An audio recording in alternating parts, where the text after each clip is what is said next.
ભગવાન શ્રી કૃષ્ણ કળિયુગ વિશે કહેલી 10 ભવિષ્યવાણીઓ જે આજે સાચી પડી રહી છે। મિત્રો, જરા એક ક્ષણ માટે કલ્પના કરો, જો આજે ભગવાન શ્રી કૃષ્ણ તમારી સામે પ્રગટ થાય અને તમને પૂછે કે શું આજ તે દુનિયા છે જે મેં કળિયુગ માટે જોઈ હતી, તો તમારો જવાબ શું હશે?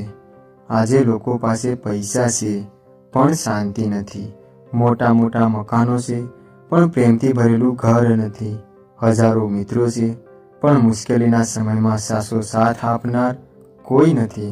આખી દુનિયા ટેકનોલોજીમાં આગળ વધી રહી છે, છતાં માણસ અંદરથી એકલો, ડરેલો અને અસંતુષ્ટ કેમ બનતો જાય છે? શું આ બધું એકમાત્ર સંયોગ છે કે પછી હજારો વર્ષ પહેલાં ભગવાન શ્રી કૃષ્ણએ આ બધું જોઈ લીધું હતું? મિત્રો, આજે આપણે જે વાતો કરવા જઈ રહ્યા છીએ તે માત્ર એક કથા નથી, એવા સંકેતો છે જે ઉલ્લેખ હિન્દુ પરંપરાના ગ્રંથોમાં કળિયુગના વર્ણન સાથે જોડાયેલા છે અને જે આપણે પોતાના જીવન વિશે વિચારવાની પ્રેરણા આપે છે।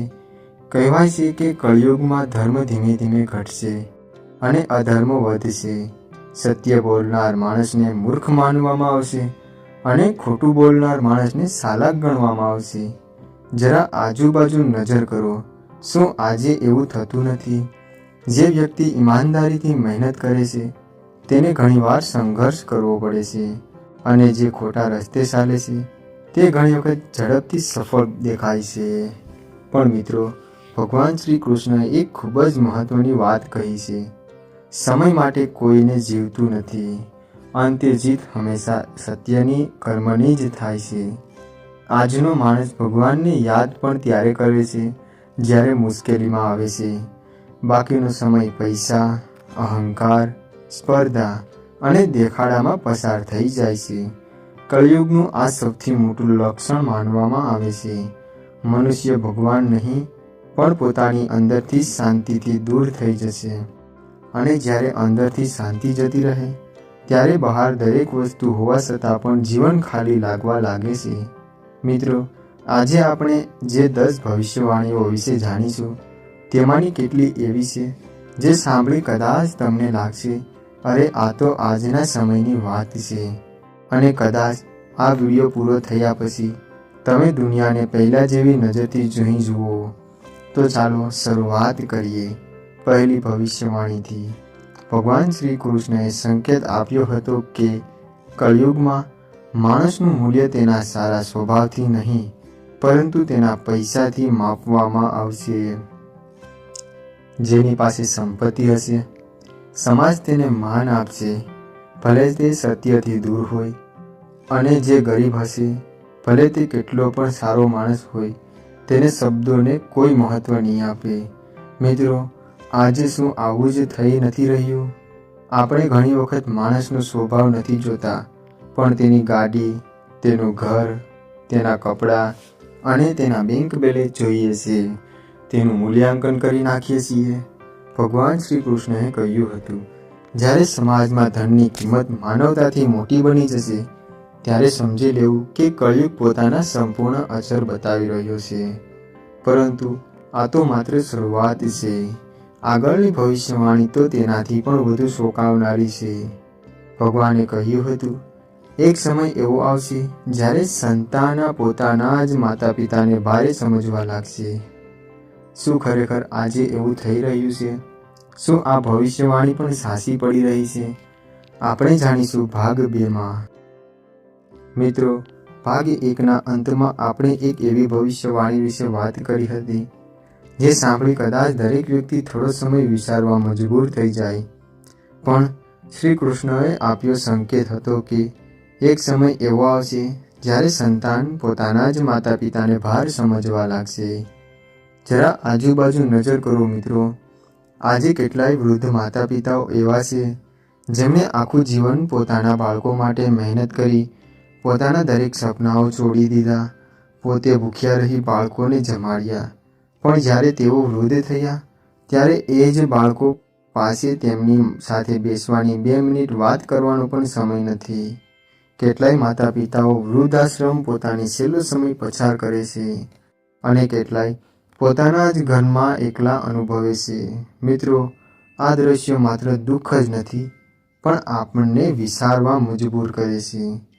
શું આપણે આ અજાણતા દિશામાં તો નથી ચાલી રહ્યા? ભગવાન શ્રી કૃષ્ણ ખૂબ જ સ્પષ્ટ હતો. જે ઘરમાં માતા પિતાનું સન્માન નથી, ત્યાં સાસુ સુખ લાંબા સમય સુધી ટકી શકતું નથી. મિત્રો, હવે સાંભળો ત્રીજી ભવિષ્યવાણી, જે કદાચ આજે સૌથી વધુ સાચી પડતી જોવા મળે છે. શ્રી કૃષ્ણએ કહ્યું હતું, કળિયુગમાં માણસનું આયુષ્ય તો વધશે, પરંતુ મનની શાંતિ ઘટતી જશે. વિચારો મિત્રો, આજે દવાખાના વધી રહ્યા છે, નવી નવી દવાઓ બની રહી છે, મોટી મોટી હોસ્પિટલો બની રહી છે, પણ શું માણસ ખરેખર શાંતિથી જીવી રહ્યો છે? દરેક વ્યક્તિ કોઈને કોઈ ચિંતામાં છે. કોઈને પૈસાની ચિંતા કરે છે, કોઈ સંબંધોની, કોઈ નોકરીની, તો કોઈ પોતાના ભવિષ્યની. આજે માણસ પાસે બધું છે, પણ મનની શાંતિ નથી. અને જ્યાં મન શાંત નથી, ત્યાં સાચું સુખ ક્યારેય મળતું નથી. ભગવાન શ્રી કૃષ્ણએ સમજાવ્યું હતું કે બહારની સંપત્તિ કરતાં અંદરની શાંતિ વધુ કિંમતી છે. મિત્રો, હવે આ છે ચોથી ભવિષ્યવાણી, જે સાંભળીને કદાચ તમને આજના સમયમાં યાદ આવી જશે કે ભગવાન શ્રી કૃષ્ણએ કહ્યું હતું, કળિયુગમાં સંબંધો પ્રેમથી નહીં, પણ સ્વાર્થથી બાંધવામાં આવશે. જ્યાં સુધી કામ હશે, ત્યાં સુધી સંબંધ રહેશે. કામ પૂરું તો સંબંધ પણ પૂરા. મિત્રો, આજે કેટલા સંબંધ એવા છે જે માત્ર ફાયદા માટે જ ટકી રહ્યા છે. મિત્રતા, સંબંધ અને પ્રેમ, આ બધામાં પણ સ્વાર્થ ધીમે ધીમે વધી રહ્યો છે. આ જ કારણ છે કેટલા લોકો આસપાસ હજારો માણસો હોવા છતાં અંદરથી તેઓ કેટલા અનુભવે છે. ભગવાન શ્રી કૃષ્ણએ કહ્યું હતું, જે સંબંધમાં નિસ્વાર્થ પ્રેમ નથી, તે સંબંધ લાંબો સમય ટકી નથી શકતો. મિત્રો, જો ખરેખર કળિયુગની અસર બસવું હોય, તો સૌથી પહેલાં આપણા માતા પિતાનો આદર કરવો પડશે, સંબંધોમાં વિશ્વાસ રાખવો પડશે, અને પૈસા કરતાં માનવતાને વધુ મહત્ત્વ આપવું પડશે. પરંતુ મિત્રો, હજુ તો આ શરૂઆત છે. આગળ ભગવાન શ્રી કૃષ્ણએ એવી ભવિષ્યવાણીઓ કહી છે જે આજે શબ્દ સાચી પડી રહી છે. અને એક ભવિષ્યવાણી તો એવી જેમાં કહેવામાં આવ્યું છે, એક સમય એવો આવશે જ્યારે માણસને સત્ય સાંભળવું પસંદ નહીં આવે. શું ખરેખર આપણે એ જ કળિયુગમાં જીવી રહ્યા છીએ? આપણે જાણીશું ભાગ 3માં. અને વિશ્વાસ રાખજો મિત્રો, આગળની વાતોને સાંભળી કદાચ તમે પણ કહેશો, ભગવાન શ્રી કૃષ્ણ હજારો વર્ષો પહેલાં પણ આજના સમયે જોઈ લીધો હતો. તો મિત્રો, આપણે ભાગ 3માં અત્યાર સુધી 4 ભવિષ્યવાણીઓ વિશે જાણ્યું. અને કદાચ તમને પણ લાગ્યું હશે કે ભગવાન શ્રી કૃષ્ણને સંકેત આપ્યા હતા, તો તે આ સમય ઘણી જગ્યાઓએ જોવા મળે છે. પરંતુ જે વાત હવે આપણે જાણવા જઈ રહ્યા છીએ, તે કદાચ સૌથી વધુ ચોંકાવનારી છે.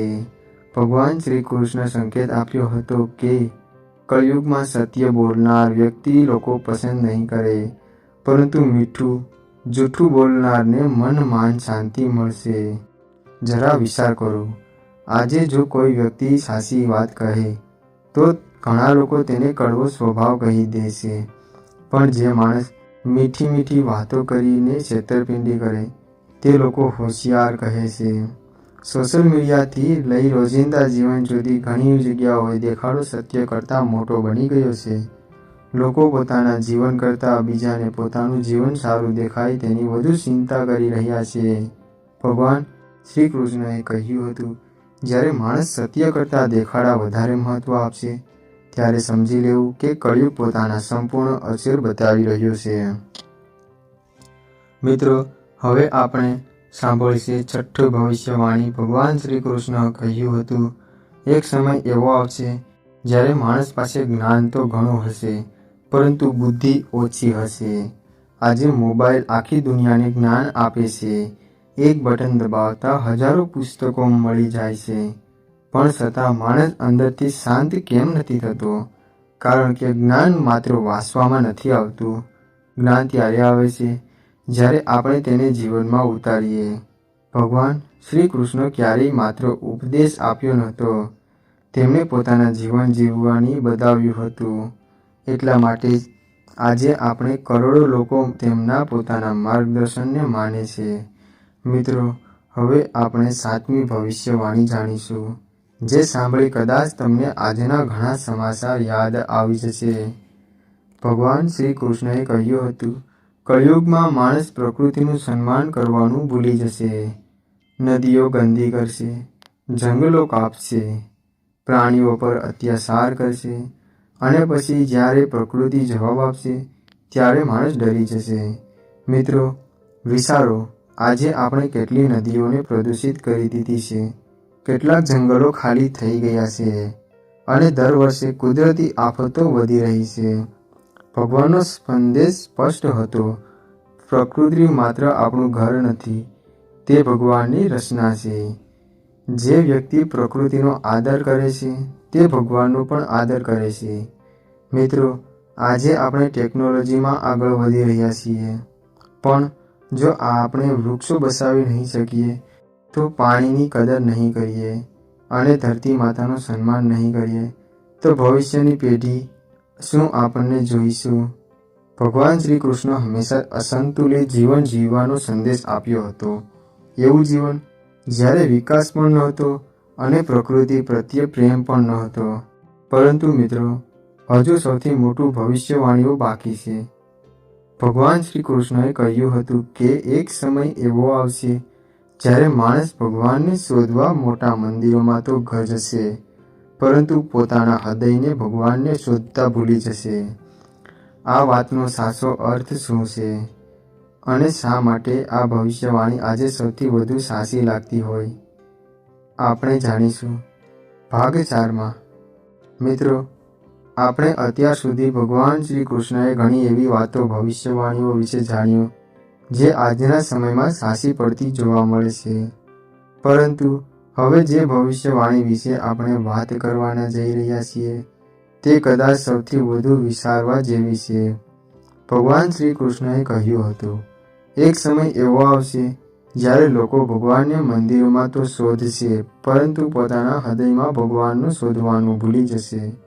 જરા વિચાર કરો મિત્રો, આજે લાખો લોકો મંદિરોમાં જાય છે, પૂજા કરે છે, દાન કરે છે, પણ જ્યારે કોઈ ગરીબ માણસને મદદ માંગે છે ત્યારે ઘણા લોકો નજર ફેરવી ચાલ્યા જાય છે. ભગવાન ક્યારેય માત્ર દીવો પ્રગટાવવાનું નથી કહેતા, ભગવાન તો મનમાં દયા પ્રગટાવવાનું શીખવ્યું છે. જે આપણે હૃદયમાં પ્રેમ નથી, જો આપણા શબ્દોમાં કરુણા નથી અને જો આપણા કર્મોમાં સચ્ચાઈ નથી, તો માત્ર બહારની પૂજા જીવન બદલી શકતી નથી. ભગવાન શ્રી કૃષ્ણનો સાચો સંદેશ એ હતો કે ધર્મના અર્થ માત્ર વિધિ નથી, ધર્મનો અર્થ એ સારા કર્મ છે. જે વ્યક્તિ ભૂખા ભોજન આપે છે, દુઃખીઓને આશ્વાસન આપે છે, સત્ય બોલે છે, એકબીજાના સુખમાં પોતાનું સુખ આપે છે, તે ભગવાનની સૌથી નજીક હોય છે. હવે સાંભળો આગલી ભવિષ્યવાણી. ભગવાન શ્રી કૃષ્ણએ કહ્યું હતું કે કળિયુગમાં માણસ પોતે સમય વધુ માટે બગડશે, પરંતુ પોતાના પરિવાર માટે નહીં. મિત્રો, આ વાત આજે કેટલી સાચી લાગી રહી છે. આખો દિવસ મોબાઈલમાં કલાકો પસાર થઈ જાય છે, પણ માતા પિતા સાથે 10 મિનિટ બેસવાનો સમય નથી. બાળકો સાથે હસવા સમય નથી. એક જ ઘરમાં રહેતા લોકો પણ એકબીજા સાથે વાત કરતા નથી, મોબાઈલ સાથે વધુ વાત કરે છે. વિચારો મિત્રો, જો પરિવાર જ દૂર થઈ જશે તો પછી જીવનમાં સાચું સુખ ક્યારથી મળશે? ભગવાન શ્રી કૃષ્ણએ કહ્યું હતું, જે ઘરમાં પ્રેમ અને સન્માન હોય ત્યાં ભગવાન પોતે નિવાસ કરે છે. એટલે માત્ર મંદિર જવાનું પૂરતું નથી, પોતાના ઘરને પણ શાંતિ જેવું બનાવવું જોઈએ, જ્યાં ક્રોધ ઓછો હોય, પ્રેમ વધારે હોય અને માફી માંગવાનો ક્યારેય અહંકાર ન આવે. મિત્રો, હવે છેલ્લી ભવિષ્યવાણી પહેલાં હું તમને એક નાનકડી વાત કરવા માંગુ છું. એક વૃદ્ધ સંતને કોઈએ પૂછ્યું, મહારાજ, કળિયુગમાં સૌથી મોટો પાપ શું છે? સંત હસીને બોલ્યા, પોતાના સ્વાર્થ માટે બીજાને દિલથી દુઃખ પહોંચાડવું. અને પછી તેમણે કહ્યું, જો માણસ દરેક રાત્રે સૂતા પહેલાં આપ માત્ર 5 મિનિટ પોતાના દિવસોમાં કર્મ વિશે વિચારશે તો તેનું આખું જીવન બદલાઈ શકે છે. મિત્રો, કદાચ આ જ ભગવાન શ્રી કૃષ્ણનો સાચો સંદેશ છે. બીજાને બદલવા કરતાં પોતાને પહેલાં બદલવાનો પ્રયત્ન કરો. દુનિયા ધીમે ધીમે બદલાઈ જશે, પરંતુ હજુ એક સૌથી મોટી ભવિષ્યવાણી બાકી છે. ભગવાન શ્રી કૃષ્ણએ કહ્યું હતું, કળિયુગનો અંત નજીક આવે છે. ત્યારે માણસ પાસે બધું હશે, પરંતુ સંતોષ નહીં હોય. આનો સાચો અર્થ શું છે અને કળિયુગમાં સુખી રહેવાનો સૌથી સરળ ઉપાય ભગવાન શ્રી કૃષ્ણએ બતાવ્યો હતો. આપણે જાણીશું અંતિમ ભાગ 5માં. મિત્રો, આપણે ભગવાન શ્રી કૃષ્ણની ઘણી એવી ભવિષ્યવાણીઓ વિશે વાત કરી જે આજના સમયમાં સાચી પડતી જોવા મળે છે. પરંતુ હવે આવી ગઈ આ વિડીયોની સૌથી સહેલી અને કદાચ સૌથી મહત્વપૂર્ણ ભવિષ્યવાણી. ભગવાન શ્રી કૃષ્ણ સંકેત આપ્યો હતો કે કળિયુગના અંત તરફ માણસ પાસે સુખના તમામ સાધનો હશે, પરંતુ મનને સંતોષ નહીં હોય. જરા આજની દુનિયા તરફ નજર કરો. મિત્રો, મોટા મોટા મકાનો, લક્ઝરી ગાડીઓ છે, મોંઘા મોબાઈલો છે, દરેક સુવિધાઓ છે, પણ છતાં માણસ ચહેરા પરથી શાંતિ કેમ ગાયબ થઈ ગઈ છે? કારણ કે આજે માણસને સુખની વસ્તુ તો ખરીદી લીધી છે, પણ સુખ ખરીદી શક્યો નથી. ભગવાન શ્રી કૃષ્ણએ કહ્યું હતું, સંતોષ વગર માણસ દુનિયાનો સૌથી ગરીબ માણસ છે, ભલે તેની પાસે કરોડો રૂપિયા કેમ ન હોય. મિત્રો, વિચારો, જો આજે તમને ઈચ્છા તમારી મુજબ બધું જ મળી જાય, તો પછી શું તમે કોઈ નવી ઈચ્છા નહીં જન્મે? જવાબ છે, જન્મશે. કારણ કે મનની ઈચ્છાઓનો કોઈ અંત નથી. એટલા માટે ભગવાન શ્રી કૃષ્ણએ ગીતા દ્વારા એક મૂલ્ય સંદેશ આપ્યો, કર્મ કરતા રહો, પરંતુ ફળનો અહંકાર અને લોભ ન રાખો. આ એક જ વાત મનુષ્યના આખા જીવનને બદલી શકે છે. મિત્રો, કળિયુગ ખરાબ છે એવું વારંવાર કહેવામાં આવે છે, પણ ભગવાન શ્રી કૃષ્ણએ એક આશાની નવી વાત કહી દીધી હતી. તેમણે કહ્યું, કળિયુગમાં માત્ર ભગવાનનું નામ સ્મરણ કરવાથી પણ મનુષ્યને આધ્યાત્મિક રીતે લાભ મળી શકે છે. એટલે જ આ યુગને સૌથી સરળ યુગ કહેવામાં આવ્યો છે. સતયુગ વર્ષો સુધી તપ કરવું પડતું હતું. ત્રેતાયુગમાં મોટા યજ્ઞ કરવા પડતા હતા. દ્વાપરયુગમાં વિશાળ પૂજાઓ કરવી પડતી હતી.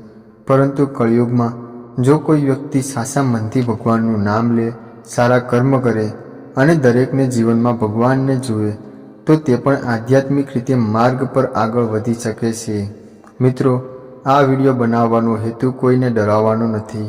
આપણા શાસ્ત્રોમાં આપણે ભય નથી, પરંતુ જાગૃતિ શીખવે છે.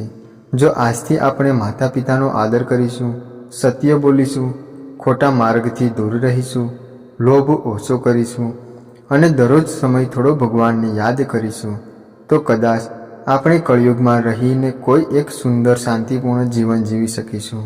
યાદ રાખજો મિત્રો, ભગવાન શ્રી કૃષ્ણએ ભવિષ્યવાણીઓ માટે એટલા માટે નહોતી કરી કે આપણે ડરી જઈએ, પરંતુ એટલા માટે કરી હતી કે આપણને સમય રહેતા પહેલાં પોતાને સુધારી શકીએ.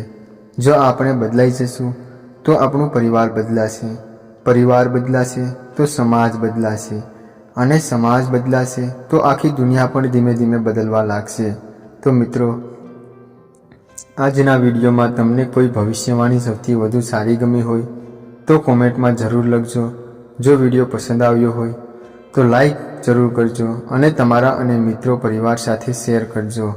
અને આવી જ ગુજરાતી ધાર્મિક કથાઓ, ગીતા, જ્ઞાન, ગરુડ પુરાણના રહસ્યો અને જીવનમાં બદલનાર દરેક વિડીયો જોવા માટે અમારી વાસ્તુકથા ચેનલને સબસ્ક્રાઈબ કરવાનું બિલકુલ ભૂલશો નહીં. ફરી મળીશું એક નવા રહસ્ય અને એક નવા જ્ઞાન સાથે અને એક નવા પ્રેરણાદાયક વિડીયોમાં. જય શ્રી કૃષ્ણ.